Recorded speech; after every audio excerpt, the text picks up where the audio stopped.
Yeah. Right, having just climbed up an incredibly steep hill, I'm feeling a little out of breath, to be honest.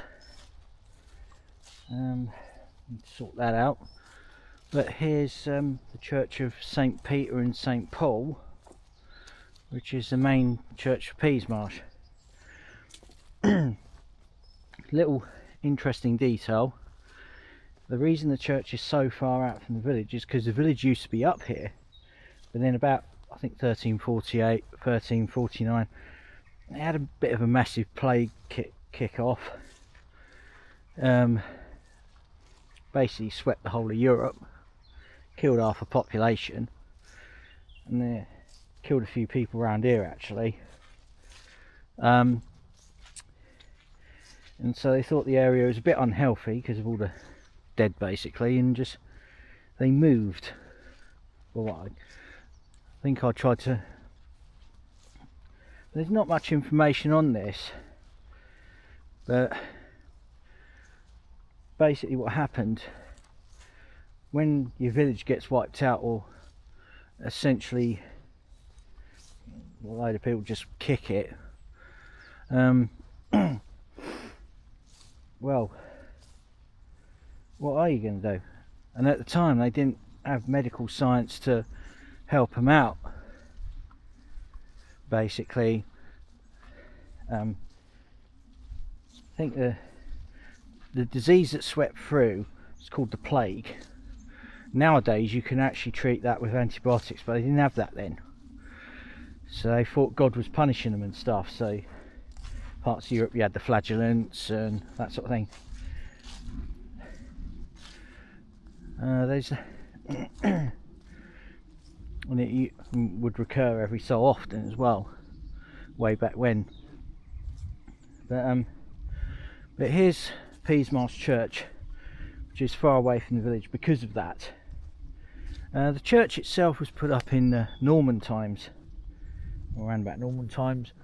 There would have been church here beforehand anyway, due with the Anglo-Saxons, I suspect, previous people here.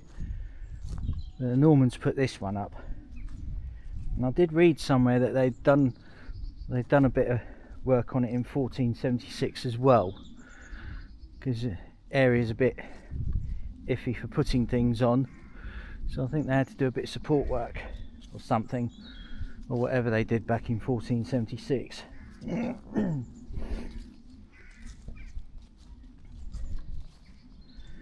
There's an interesting plaque in there, I think, that being a sign, by the way, where it mentions the Battle of Cape Matapan, which is from the Second World War. I think that's I would go in there, but actually I'm just going to do a walk around, just get some architectural details.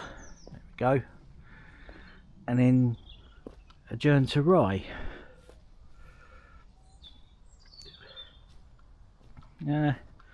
Not much in the way of stained glass. If we go around here, there's a couple of little windows. Don't know what that little door's about. I'm not really sure, if I'm honest with you. I don't know what that used to say. So it's a worn down sense of time. If we go back to where we started,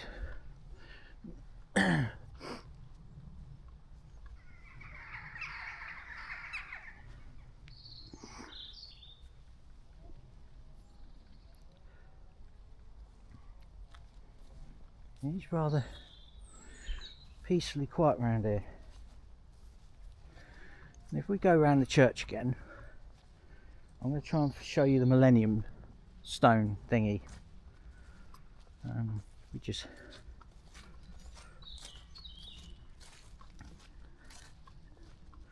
they certainly built these to last. I mean, it would probably have been the only stone building in the village, apart from, say, the manor house, or, like, if they had a license to crenellate, a castle.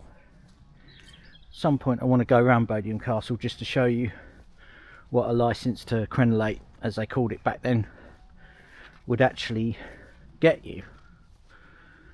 It looks like a bricked up doorway there. Never knew what that was about. I've been inside there before a few times. Last time I went was a flower festival that they had up here.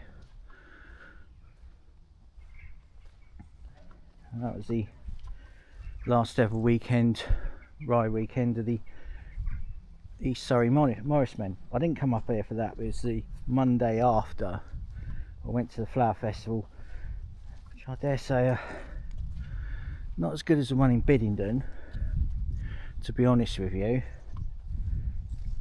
Well, I got to experience it anyway, and that's what counts. Now if we find this Millennium Stone, I think this is it.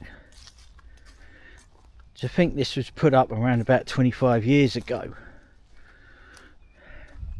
Look how worn out it is. Needs a bit of a clean actually. Erected by the villagers of Peasmarsh. We go around here.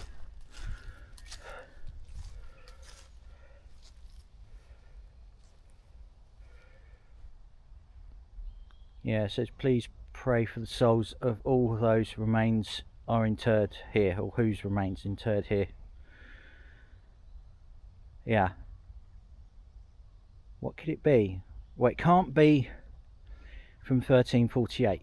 That's a Millennium Stone.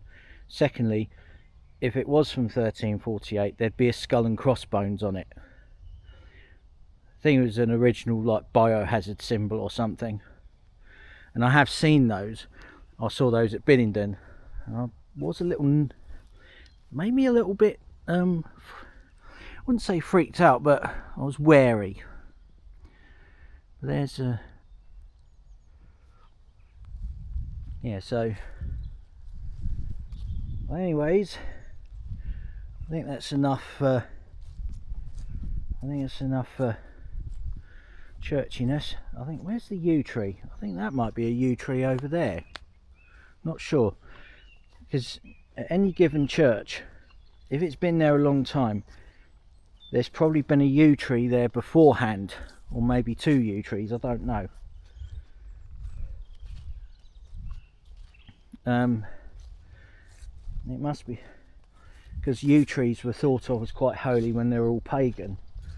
So, as you know, those that come over to evangelise the Anglo-Saxons would have just incorporated that in.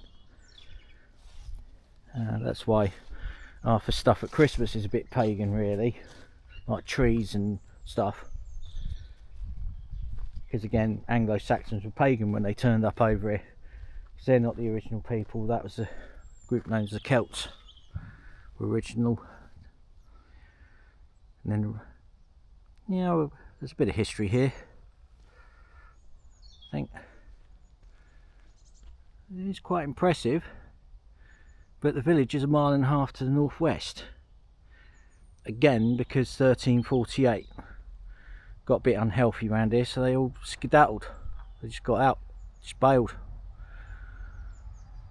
But it does mean you have to drive up here if you want to attend a service up here, or walk up, or I don't know.